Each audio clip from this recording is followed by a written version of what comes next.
(22번) 보겠습니다. 나사를 M12로만 표현했을 경우 설명으로 틀린 것은 이라고 했어요. 1번 보면 두 줄 나사인데 표시하지 않고 생략되었다 라고 했는데, 보통 한 줄 나사를 생략하고 표시를 하죠. 만약에 생략이 되었다라고 하면 한 줄 나사로 보통 생각을 합니다. 한 줄 나사 이상의 줄수를 가진 나사들은 특별한 경우이기 때문에 반드시 맨 앞에다가 두 줄이라고 써주게 되죠. 그래서 생략된 게 아니고 한 줄 나사를 표시하는 거니까 1번 보기가 틀린 보기죠. 다음 2번 오른 나사인데 표시하지 않고 생략하였다. 보통은 오른 나사를 표시합니다. 일반적으로 한 줄 오른 나사를 생각하기 때문에 한 줄 오른 나사는 표시할 때 생략할 수 있습니다. 그리고 M12라고 하니 M자가 미터 나사의 M자를 나타내는 기호죠. 그래서 미터 나사가 맞고, 보통 피치를 나타낸다고 하면 1.0 피치 이렇게 곱하기를 써서 나타내는데 생략되었다고 볼 수 있습니다. 나사 등급이 생략되었다.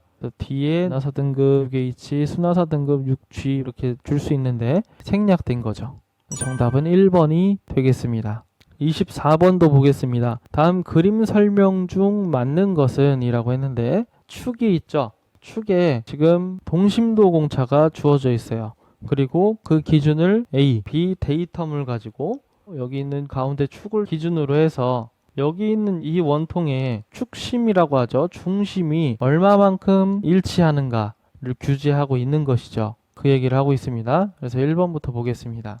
1번 지시선의 화살표로 나타낸 축선은 데이텀의 축, 직선 AB를 축선으로 하는 지름 0.08mm인 원통 안에 있어야 한다 라고 했어요. 그러니까 지시선에 나타낸 축선, 화살표에 나타낸 축선, 이거 얘기하는 거죠. 이 화살표로 나타낸 축선이 있겠죠. 중심 축이 있을 겁니다. 이 축은 데이텀 축의 직선 AB를 축직선으로 하는 이 직선에 가상의 원을 그려서 원지름이 사이 0.08, 빨간색 선이 아무리 벗어나도 이 0.08 원 안쪽에 있으면 동심도 같은 축으로 보는 것이죠. 여기까지는 같은 축으로 허용하겠다는 뜻이죠.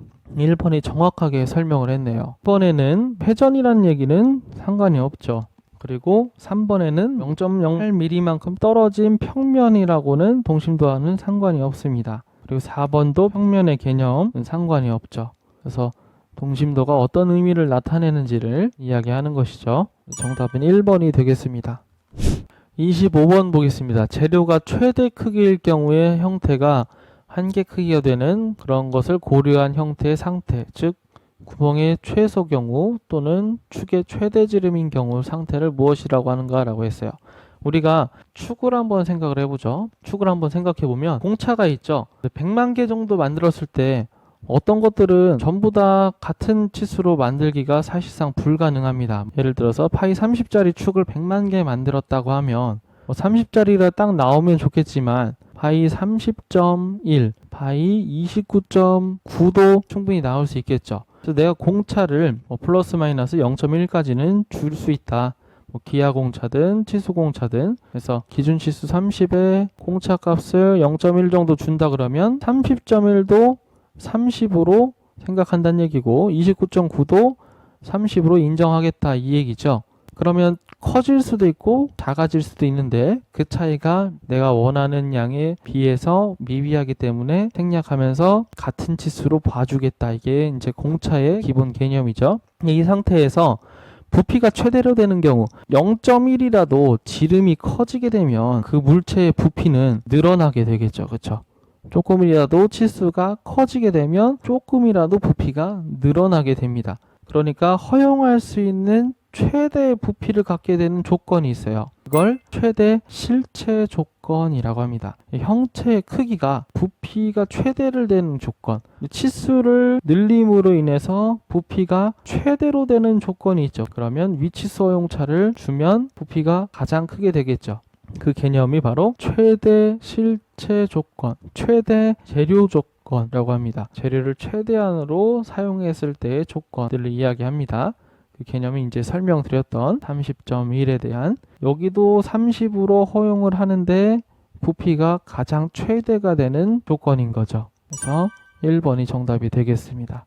만약에 이게 최소로 된다고 하면 29.9를 하면 되겠죠. 그래서 여기에서 보이는 문제 구멍의 경우 최소 지름, 구멍 같은 경우에는 이제 단면도로 보면 이 구멍이 작아지면 작아질수록 여기가 더 채워지는 것이죠. 그러니까 구멍이 최소 지름을 갖는 게 부피가 가장 커지는 것이겠죠. 축하고 반대입니다. 구멍이 작아지면 작아질수록 덩치가 더 커지는 것이죠. 꽉 채워지니까요. 근데 반대로 축의 경우는 지름이 커지면 커질수록 덩치가 더 커지는 것이죠. 그래서 이런 조건들을 따져보는 것을 최대 재료 조건, 최대 실체 조건이라고 합니다. 그래서 이 최대 실체 조건에 대한 개념도 꼭 알고 계시길 바랍니다. 29번 보겠습니다. 보통 선반의 이송 단위로 가장 올바른 것은, 선반이라고 하면 공작물이 이렇게 있고 바이트가 이렇게 있죠. 얘가 한 회전했을 때 바이트가 이동하는 거리를 이야기하죠. 그래서 바이트가 이동하는 거리, 밀리미터 단위를 씁니다.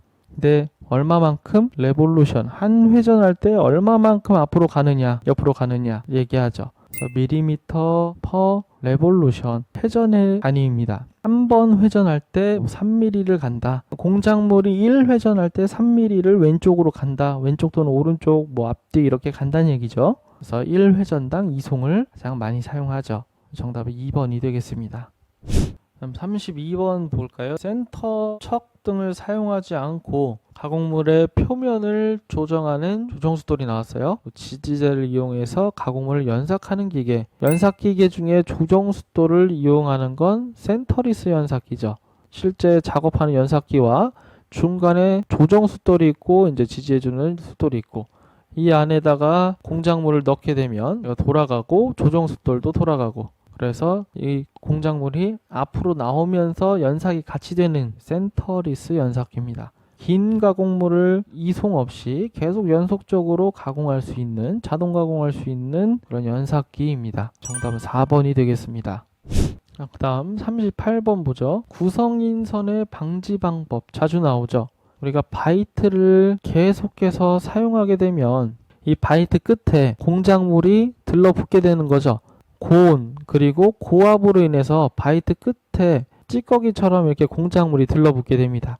이게 이제 너무 커지면 이렇게 탈락하게 되는데, 얘가 오히려 절삭날의 역할을 해서 치수 정밀도를 떨어뜨리는 영향을 주게 되죠. 그래서 이 검은색을 구성인선이라고 하는 거죠.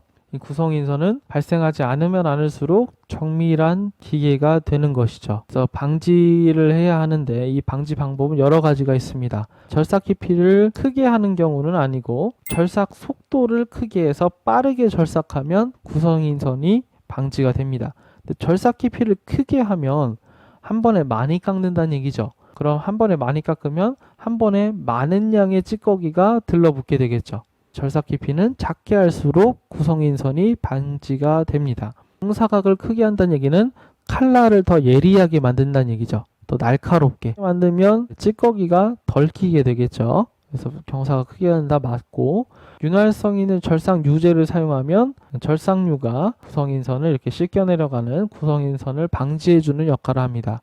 절삭 속도를 크게 하면 당연히 구성인선은 방지되게 되죠. 정답은 1번이 되겠습니다.